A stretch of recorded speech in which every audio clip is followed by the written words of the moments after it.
უფრო და უფრო მეტი ახალგაზრდა გოგონა იწყებს საუბარს მიგრანტი მამაკაცების შიშზე.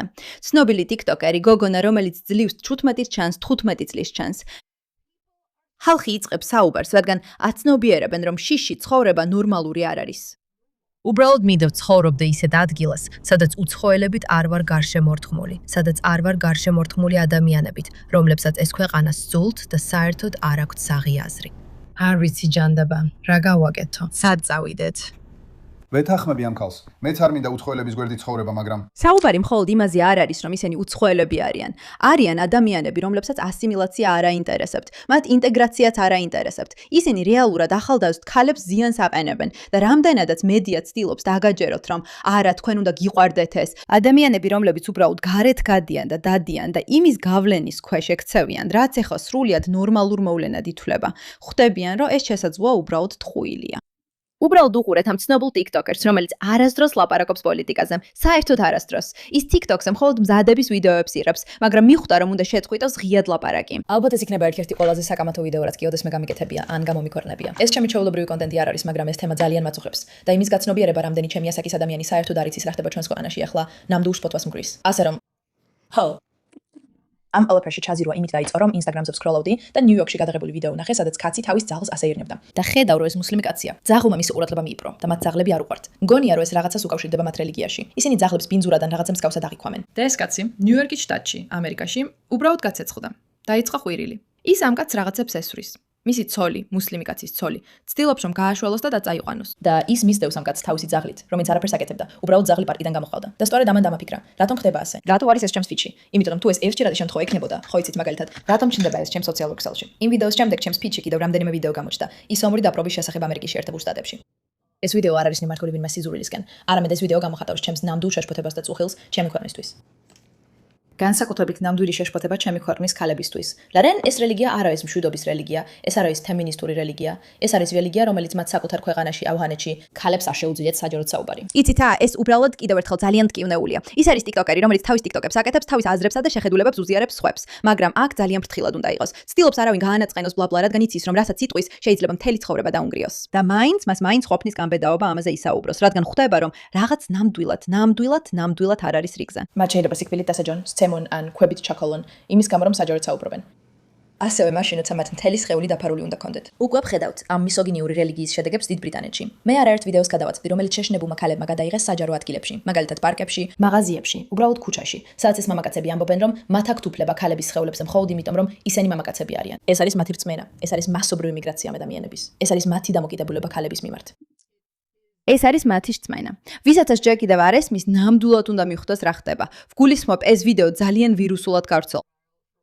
ზუსტად ამ მიზეზით. და უნდა ვთქვა, ვეთანხმები ყველაფერს, რასაც ის ამბობს. ხალხი მუდმივად კომენტარს წერს ჩემს პოსტებზე და ამბობს, რომ ძალიან ისლამოფობი ხარ. დიახ, ესე ვარ, რადგან ეს მაშინებს, ეს მართლა მაშინებს.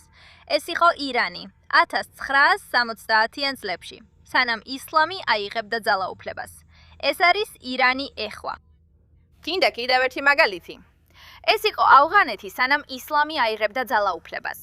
ეს არის ავღანეთი ახლა. ლიბანი, მაშინ დაეხლა. ევროპა, მაშინ დაეხლა.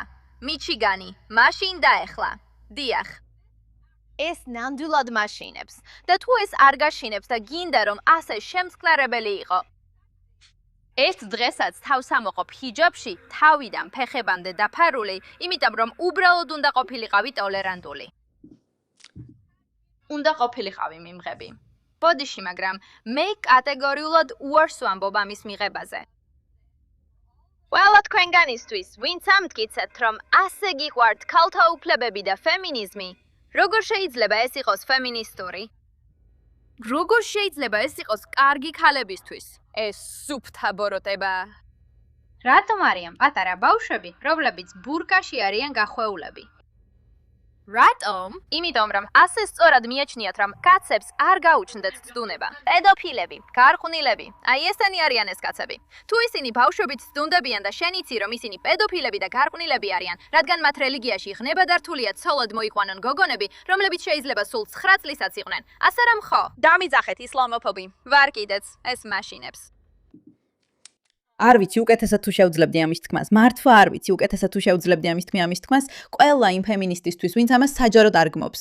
ნახე, საუბარი ბურკებზე არ არის. ეს ტანსაცმელზეც არ არის. ქსეც არ არის. ქალი უნდა ატარებდეს იმას, რაც უნდა. საქმე იმ ყველაფერში, რასაც ეს ბურკა ფარავს. საუბარი იმ ყველაფერზეა, რასაც ეს ბურკა ქალებზე ამბობს. იმაზე, რომ ისინი ასე მარტივად შეიძლება მოაცილონ საზოგადოებას კაცების სურვილით, რომ მათ არასდროს შეუძლიათ აჩვენონ ვინ არიან სინამდვილეში. და ეს ყველაფერი ვრცელდება სხვა ყველაფერზეც. თუ შეხედავთ იმ საზოგადოებებს, სადაც ქალებს ბურკის ტარება სჭირდებათ, ეს მხოლოდ ტანსაცმელი არ არის. ეს ყველაფერი მათ ცხოვრების წესს ეხება. ვიზზე შეიძლება დაქორწინდნენ, სად შეუძლიათ წასვლა, რა განათლება შეუძლიათ მიიღონ, ვიზზე შეუძლიათ ისაუბრონ, რაზე შეუძლიათ ისაუბრონ. საერთოდ შეუძლიათ კი ხმა ამოიღონ. ეს ყველაფერი მე მათთვის აკრძალულია. ეს თითქოს მეტაფორას გავს. ქალი თითქოს უბრალოდ ხრება და უჩინარდება ისეთ სამყაროში, სადაც მამაკაცი რაღაცას, რაც ნაგვის სტომარას გავს, არა დამაინტრიგებლად აღიქვამს. ამიტომ ეს მისაღებია. ეს იმდენად დამამცირებელია, ეს იმდენად დამთრგუნველია, ეს სრულიად მიუღებელია. და ეს ხდება ყველგან, სადაც ეს ქვეყნები იფრობენ. ეს უბრალოდ სიგიჟეა. სიგიჟეა.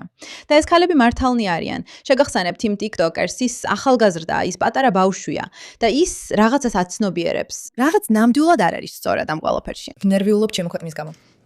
კეცოთ, ნამდვილი შეშფოთება მაქვს ჩემი ქვეყნის ქალების გამო, რადგან ეს რელიგია არ არის მშვიდობის რელიგია.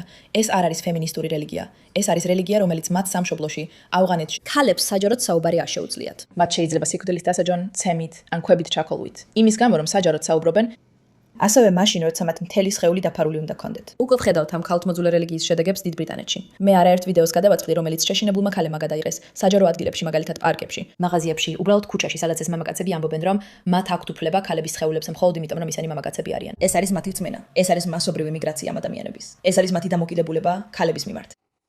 და ის რამაც ნამდვილად მომცაბიც კი რომ დღეს ეს ვიდეო ჩამეწერა, მიუხედავად იმისა, რომ მეშინია სიმართლე რომ ვიტყვათ ცოტა ნერვიულიც ვარ, რადგან მსგავსი რამ არასდროს დამიპოსტავს. მაგრამ მივხვდი რამდენმა ადამიანმა არ იცის ამის შესახებ. მეც არ ვიცოდი ეს ცოტა ხნის წინამდე და ეს უკვე კარგა ხანია ხდება. მუყურებთ მასობრივ მიგრაციას მიჩიგანში. დღეს ნახე პროტესტი, სადაც ყველა ქალი ფავიდან ფეხებამდე შავში იყო გახვეული. ავიცი როგორ ეწოდება ამას, უბრალოდ ის სამოსი, რაც მათ აცვიათ. იქ ბავშვებიც იყვნენ, ბავშვები მათთან ერთად იყვნენ, ბავშვები უყურებდნენ, რომლებიც მუსლიმები არ იყვნენ. და ისინი დადიოდნენ და კვიროდნენ რაღაცა ისლამთან დაკავშირებულს. არ ვიცი. ხელში ეჭირათ ჯოხსო შემოხვეული პირსახოცით დაფარული ყალბის სისხლიანი თავი. აი ამას ვუშვებთ ჩვენს ქვეყანაში. მიყვარს ის ფაქტი, რომ მას საერთოდ არ აქვს განათლება და თვითონაც არ იცის ეს, მაგრამ ამბობს, რადგანაც გაუნათლებელი ვარ, ვუყურებ ამას და ვხვდები, რომ რაღაც ძალიან არასწორია. ეს საშიშია. და ასევე საშიშია ის ფაქტი, რომ ადამიანები, რომლებიც ღიად სცულთ ამერიკა და ამერიკის მთავრობა, ასე ღიად უშვებენ ამერიკაში, რომ მქონდეთ ასეთი გავლენა და ასეთი დიდი რაოდენობით. ეს საშიშია, რადგან ასე მიიღება კანონმდებლობა, ასე იქმნება კანონები, ხდება მოვლენები, მოძრაობები, რომლებიც სრულად შეიძლება დაემოკროს თავისუფლებას, სრულად შეიძლება დაემოკროს ქალების უსაფრთხოებას. ეს არ არის მშვიდობის რელიგია. ყველა იმ სულელს, ვინც ამბობს, რომ ეს ჩემს ქალაქში არ ხდება, თითქოს ეს მხოლოდ მიჩიგანშია, უნდა გაიგოთ, რომ ისინი იმდენ ადამიანს შემოიყვანენ, რომ შეძლონ კანონების შეცვლა ყველგან. ეს არის მათი მიზანი. ასე ცვლიან ისინი კანონებს, ასე გააკეთეს ნაცისტებმა გერმანიაში. ისინი შემთხვევით აირჩიეს, შემთხვევით და შემდეგ ყველაფერი შეცვალეს. და ეს სიძულვილისგან არ მოდის. ეს არ მოდის რელიგიის სიძულვილისგან, ეს არ მოდის რომელიმე ჯგუფის სიძულვილისგან. ეს მოდის ნამდვილი შეშფოთებისა და წუხილისგან. რადგან ვიცი, რომ ჩემსავით გობოს, ჩემსავით ადამიანს ისინი ვერ აიტანენ. ხომ გესმით, ეხლა უკაო მაისური მაცვია. ვიღებ ვიდეოს ჩემს რწმენებზე, მაქვს საკუთარი აზრი და ღიად ვაპარაკობ. და საშიშია იმის გაფიქრებაც კი, რომ ამ კულტურამ შეიძლება გავლენა მოახდინოს ჩემს კანონებზე, ჩემს ქვეყანაზე. სადაც მე ცხოვრობ, სადაც მიმყოფები, სადაც ცხოვრობენ ქალები, რომლებიც მიყვარს. და უბრალოდ ეს არ არის ჩემი ჩვეულებრივი კონტენტი. და ვფიქრობ, რომ ამ ვიდეოს შემდეგ აუცილებლად დაუბრუნდები ჩემს ჩვეულ კონტენტზე, რადგან ეს ძალიან მძიმეა. და მე იცით, არ მინდა ამაზე მუდმივად საუბარი, მაგრამ საშიშია, რომ ეს ადრე არ ვიცოდი, რომ ჩემს გარშემო ჩემი ასაკის ადამიანებმა ეს არ იციან, რომ უბრალოდ ავიყავით ინფორმირებულები, რადგან ავჭერთ საინფორმაციო საშუალებაში ეს არ ქვეყნდება. ვფიქრობ, ეს ის თემაა, რაც ყველას უნდა გვახსოვდეს. ვიყოთ ფრთხილად და სიფრთხილე გამოვიჩინოთ, რადგან ცხოვრობს დიდებულ ქვეყანაში, რომელიც აფასებს თავისუფლებასა და მშვიდობას. იცით, რა თქმა უნდა, მასაც აქვს თავისი ნაკლოვანებები, მაგრამ ძალიან მადლიერი ვარ, ამერიკაში ვცხოვრობ და არ მინდა რომ ის ღირებულებები, რაც ჩვენთვის ასეთ ძვირფასია, შეიცვალოს მასობრივი მიგრაციის შედეგად იმ ადამიანების მიერ, რომლებიც სულიად საპირისპირო სჯერათ. კიდევ ერთხელ ამბობ, ეს ნამდვილად არ არის ჩემი ჩვეულებრივი კონტენტი. ეს საკმაოდ მამაცურია. საკმაოდ მამაცურია, როდესაც გაუნათლებელი TikTokeri გადაწყვეტს, რომ რაღაც აშკარად არასწორია და ამის შესახებ ნამდვილად უნდა ისაუბროს. და ძალიან ბევრი ახალგაზრდა უბრალოდ გაუთვითცნობიერებელია და სულელია, ფიქრობს, რომ არა, უბრალოდ ისინი რასისტები არიან. არა, ბიჭებო, შეისწავლეთ ფაქტები, მიიღეთ ინფორმაცია და გაიგეთ, რომ ეს დაგეგმილი რამეა. არსებობს სისტემა, მათ იციან, რას აკეთებენ და ამას შეგნებულად აკეთებენ. და ეს რაღაცა თქვენს For You გვერდზე ჩნდება, იმიტომ რომ მილიონობით ასეთი ვიდეოა და რაღაც უნდა შეიცვალოს. მადლობა ამ საკითხზე ყურადღების მიქცევისთვის.